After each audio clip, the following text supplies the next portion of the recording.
Президент Болгарии Румен Радев уходит в отставку. Об этом он объявил, выступая с телевизионным обращением к нации вечером в понедельник. Как считают аналитики, это означает его намерение баллотироваться на пост премьер-министра на досрочных парламентских выборах. Функции главы государства на время возьмет вице-президент Ильяна Йотова. Это первая отставка главы государства в посткоммунистической истории Болгарии, и она происходит в то время, когда страна борется с затяжным политическим кризисом. Отговорът е в порочният управленски модел. Той има външните признаци на демокрацията, но всъщност функционира по механизмите на олигархията. Българската политика се случва извън институциите.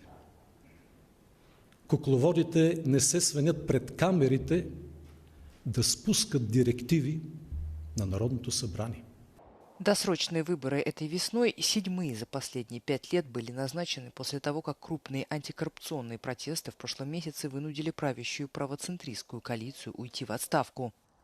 Симпатизирующий левым президент был противником правительства и поддержал протесты. Как ожидается, для участия в выборах Радев создаст новую политическую партию.